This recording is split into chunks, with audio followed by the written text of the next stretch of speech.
భగవతే శ్రీ మలయాళ యతీంద్రాయ. నేటి పత్రికా సమావేశానికి విచ్చేసినటువంటి పత్రికా విలేకరులందరికీ కూడా కృతజ్ఞతలు తెలుపుతూ, నేడు ముఖ్యంగా ఏర్పేడు వ్యాసాశ్రమంలో పెత్తనం సాగిస్తున్నటువంటి అమర్నాథ్ రెడ్డి గారిని తక్షణమే బహిష్కరించాలి. ఈ అమర్నాథ్ రెడ్డిని ఎందుకు బహిష్కరించాలి అని అంటూ ఉన్నాము అంటే, ఏర్పేడు వ్యాసాశ్రమం అనేది మలయాళ స్వాముల వారు ఏర్పరిచినటువంటి పవిత్రమైనటువంటి ఆశ్రమం.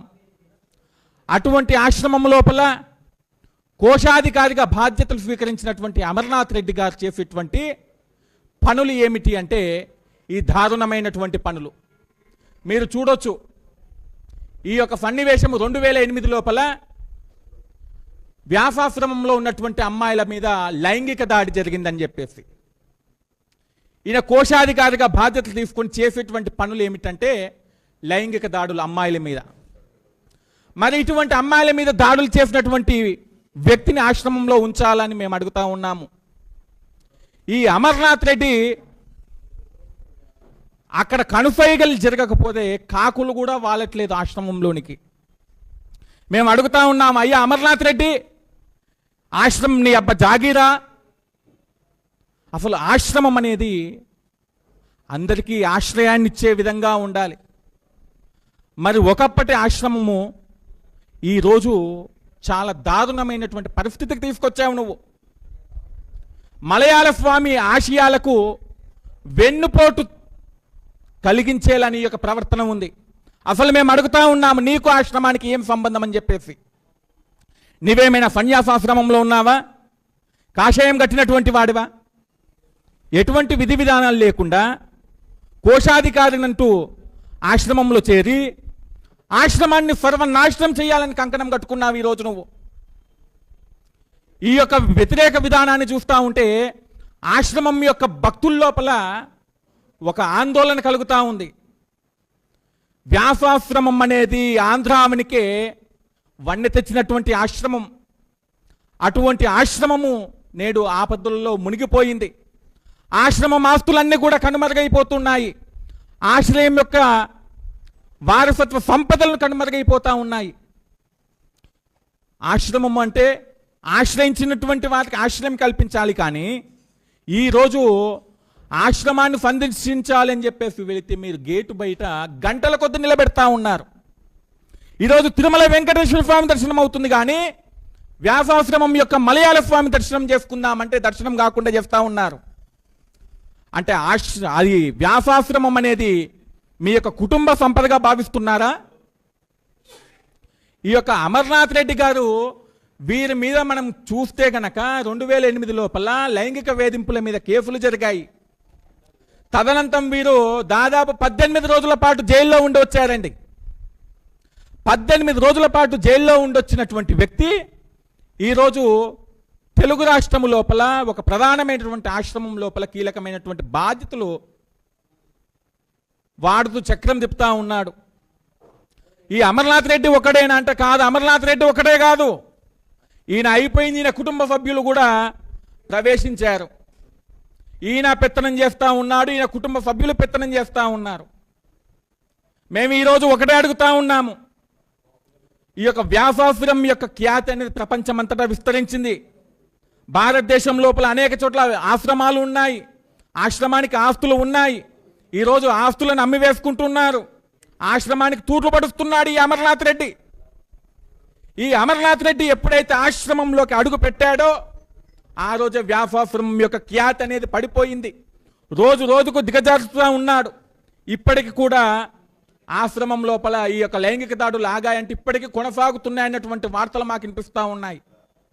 మరొక విషయం ఏమిటంటే, ఆశ్రమము శత జయంతి ఉత్సవాలను జరుపుకునేటువంటి సమయం లోపల ఆశ్రమం యొక్క పూర్వ విద్యార్థులు, పూర్వపు స్వామీజీలందరూ కూడా గలమెత్తితే కూడా ఈ రాష్ట్ర దేవాదాయ శాఖ స్పందించడం లేదు. దేవాదాయ శాఖ మంత్రి ఆనం రామనారాయణ రెడ్డి గారికి మేము ఈరోజు ఒకటే అడుగుతా ఉన్నాము, బాగా గమనించండి. ఈ ఆనం రామనారాయణ రెడ్డిది కూడా నెల్లూరే, అమర్నాథ్ రెడ్డిది నెల్లూరే.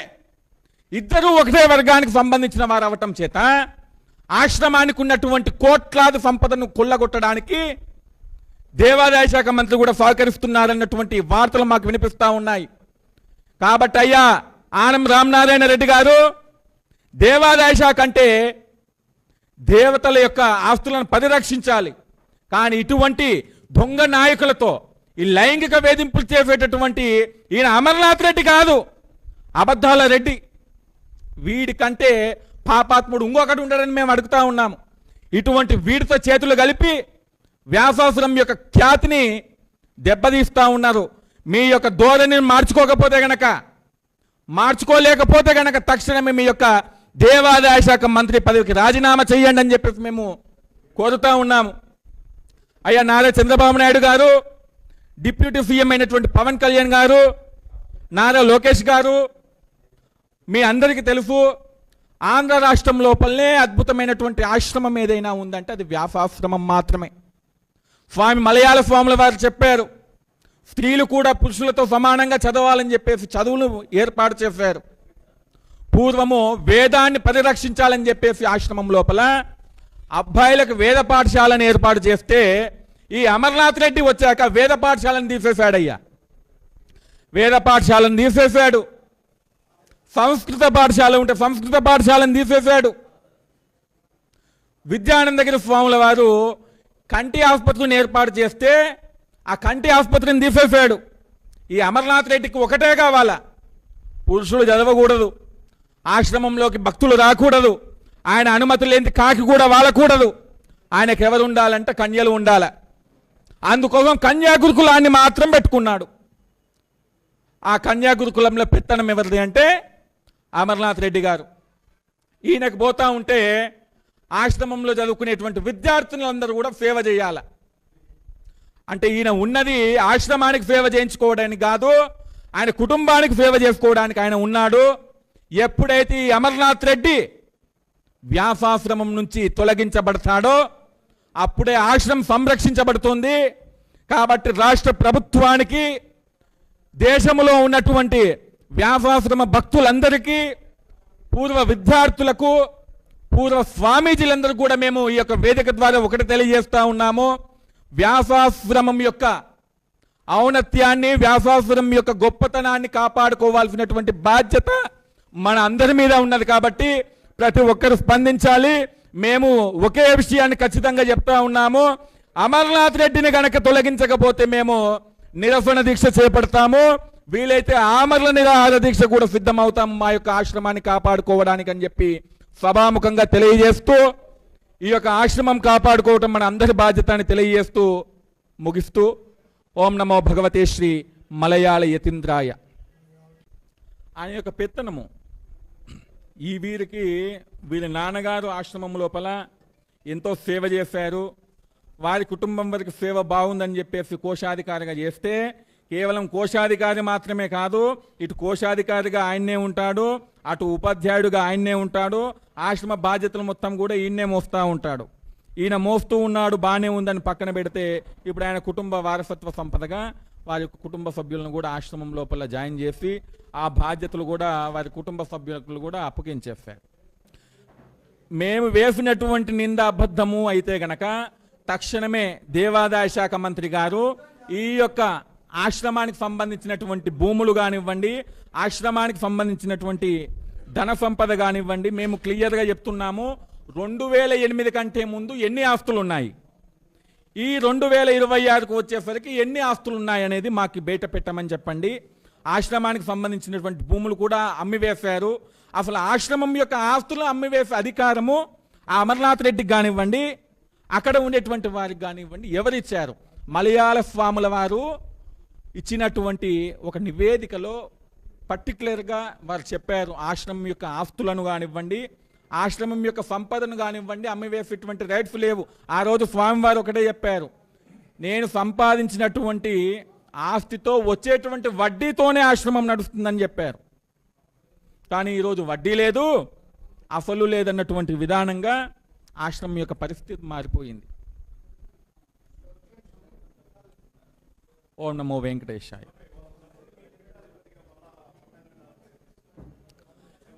మేమేమంటున్నాము అంటే, ఫస్ట్ ఆశ్రమం సంరక్షించబడితే తర్వాత ఆశ్రమంలోని స్వామీజీలు ఆశ్రమం యొక్క పూర్వ విద్యార్థులు ఏం చేయాలనేటువంటి ఆలోచన మనం చేయొచ్చు. ఈరోజు 100 సంవత్సరాల పండుగను వ్యాసాశ్రమము జరుపుకుంటుంది. మరి ఇటువంటి తరుణం లోపల ఇంతమంది మూకుమ్మడిగా వచ్చి ఆశ్రమం మీద ఆరోపణలు చేస్తున్నప్పటికీ దాదాపు నెలకు పైన అవుతుంది. కలెక్టర్ల దగ్గరికి వెళ్ళారు, మినిస్టర్ల దగ్గరికి వెళ్ళారు, అక్కడ ఉన్నటువంటి వాళ్ళందరి దగ్గరికి వెళ్ళారు, కానీ ఫలితం మాత్రం రావట్లేదు. దీని వెనుక భారీ కుట్ర జరుగుతూ ఉంది. దీని వెనుక మాకు అనుమానం వస్తుంది. పూర్వ విద్యార్థులు, ఇంతకుముందు వచ్చినటువంటి స్వామీజీలు కలెక్టర్ను కలిపారు. ఇక్కడ ఉన్నటువంటి ఇంటెలిజెన్స్ వారికి ఇది సమర్పిస్తే వాళ్ళు స్పందించడం లేదంటే దీని వెనుక దేవాదాయ శాఖ మంత్రి ఉన్నాడు. ఇప్పటికీ మాకు ఒక అనుమానం ఏమిటంటే వీళ్ళిద్దరూ కూడా నెల్లూరు వాస్తవ్యులే. ఆయన ఆనం రామనారాయణ రెడ్డి, ఈయన కూడా వచ్చేసి ఈయన రెడ్డి, ఇద్దరు ఒకే వర్గానికి సంబంధించిన వాళ్ళు, ఒకే ప్రాంతానికి సంబంధించిన వాళ్ళు. వీళ్ళ సాన్నిధ్యం అనేది ఇప్పటిది కాదు, దాదాపు చాలా సంవత్సరాల నుంచి సన్నిహితం ఉంది వీరిద్దరికి. ఆ సన్నిహిత్యంతోనే కలెక్టర్లు మాట్లాడట్లేదు, అధికారులు కూడా స్పందించట్లేదు. ఇక్కడ ఉన్నది పూర్తిగా తెలుసు, ఆంధ్ర రాష్ట్రం లోపల అత్యధిక ఆస్తులు ఉన్నటువంటి ఆశ్రమం ఏదైనా ఉందంటే వ్యాసాశ్రమం మాత్రమే. అది దాన్ని అమ్ముకుంటే వీళ్ళు జీవితాలు బాగుపడతాయి అనుకున్నట్టున్నారు. కాబట్టి ఆశ్రమానికి తూట్లు పొడుస్తున్నారు. ఇది నిజం కాదని చెప్పి ఆనం రామనారాయణ రెడ్డి గారిని నిరూపించమని చెప్పండి. మేము వారి యొక్క మాటల్ని ఏకీభవిస్తాం.